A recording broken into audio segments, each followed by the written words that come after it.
తెలంగాణను బలమైన ఆర్థిక రాష్ట్రంగా తయారు చేస్తామన్నారు సీఎం రేవంత్ రెడ్డి. గ్లోబల్ సమ్మిట్లో తెలంగాణ విజన్ డాక్యుమెంట్ 2047ని ఆవిష్కరిస్తామన్న ముఖ్యమంత్రి 2047 నాటికి తెలంగాణను $3 ట్రిలియన్ ఆర్థిక వ్యవస్థగా మార్చడమే లక్ష్యమన్నారు.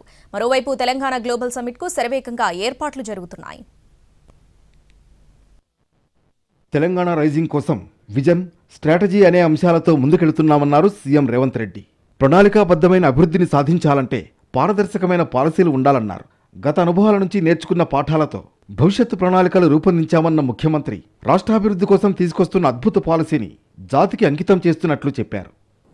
ఈ విజన్ డాక్యుమెంట్ కి తెలంగాణ రైజింగ్ 2047 అని చెప్పి నామకరణం చేసుకోవడం జరిగింది.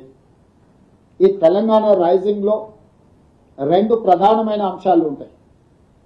ఒకటి విజన్, రెండు స్ట్రాటజీ.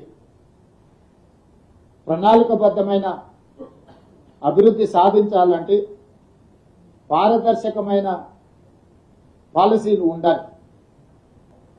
అందరి సలహాలు సూచనలను ప్రపంచ దేశంలోనే పేరెన్నికగానుల వాళ్ళందరినీ ఈ పాలసీ డాక్యుమెంట్లో భాగస్వాములను చేసి ఈ పాలసీ డాక్యుమెంట్ తయారు చేసుకోవడం జరిగింది. తెలంగాణ అభివృద్ధి కోసం 3 సూత్రాలతో ముందుకెళ్తున్నామన్నారు సీఎం రేవంత్. క్యూర్, ప్యూర్, రేర్గా రాష్ట్రాన్ని విభజించామన్నారు. 3 రీజియన్ల అభివృద్ధికి సమగ్ర ప్రణాళికలు సిద్ధం చేసుకున్నామన్నారు ముఖ్యమంత్రి. తెలంగాణ ముఖ చిత్రాన్ని చూస్తే క్యూర్, ప్యూర్, రేర్. క్యూర్ అంటే core urban region economy, pure అంటే peri urban region economy, rare అంటే రూరల్ అగ్రి రీజన్ ఎకానమీ. ఈ 3 రకాల వ్యవస్థలను, ప్రణాళికల్ని, ఈ అంశాలకు సంబంధించిన వాటి అన్నిటిని కూడా పొందుపరిచి క్రోడీకరించి తెలంగాణ రైజింగ్ 2047 ఒక విజన్ డాక్యుమెంట్ తీసుకొస్తున్నాము. ఆ విజన్ డాక్యుమెంట్ లో కోర్ అర్బన్ లో ఏం చేయబోతున్నాం, ఏమేమి తీసుకొస్తున్నాం, ఇన్ డీటెయిల్ రిపోర్ట్ ఉంటుంది. పెరి అర్బన్ లో ఏమేం చేయబోతున్నాం, మ్యానుఫ్యాక్చరింగ్ సైడ్ డీటెయిల్ రిపోర్ట్ ఉంటుంది. రూరల్ ఎకానమీలో, అగ్రికల్చర్ లో ఏం చేయబోతున్నాం ఆ పాలసీ డాక్యుమెంట్ లో ఉంటుంది. తమ పోటీ పక్క రాష్ట్రాలతో కాదని అభివృద్ధి చెందిన దేశాలతోనే తమ పోటీ అన్నారు CM Revanth. China, Japan, Germany, South Korea, సింగపూర్ను ఆదర్శంగా తీసుకుంటున్నామని చెప్పారు. మాకు role model China, Japan, Germany, South Korea and Singapore. ఆ దేశాలు వేగంగా ఎలా అభివృద్ధి చెందినాయి, ప్రపంచ దేశాలలో బలమైన ఆర్థిక వ్యవస్థగా China, Japan, Germany, South Korea and Singapore ఏ విధంగా రాణించినాయో వాళ్ళనే ఆదర్శంగా తీసుకుంటున్నాం. వాళ్ళతోనే పోటీ పడదలుచుకున్నాం. మా పోటీ పక్క రాష్ట్రం ఆంధ్రప్రదేశ్, కర్ణాటకనో, తమిళనాడు, ఇంకో రాష్ట్రమో కాదు.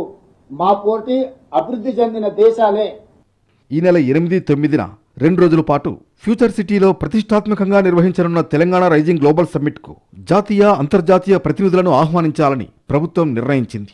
ప్రధాని మోడీ, విపక్ష నేత రాహుల్ గాంధీ, ఏఐసీసీ అధ్యక్షుడు మల్లికార్జున్ ఖర్గేను సీఎం రేవంత్ స్వయంగా కలిసి ఆహ్వానించనున్నారు. కేంద్ర మంత్రులు, అన్ని రాష్ట్రాల ముఖ్యమంత్రులు, దిగ్గజ పారిశ్రామికవేత్తలు, ప్రముఖ ఆర్థికవేత్తలు, క్రీడాకారులు, మీడియా ప్రముఖులు, దౌత్యవేత్తలు, వివిధ రంగాల నిపుణులను సర్కార్ ఆహ్వానించనుంది. సదస్సుకు ఆహ్వానించే వారి స్థాయికి తగినట్లు రాష్ట్ర మంత్రులు, ఉన్నతాధికారులు ఆహ్వానాలు అందించనున్నారు. ఇందుకోసం ఆహ్వాన కమిటీని సైతం నియమించనున్నారు.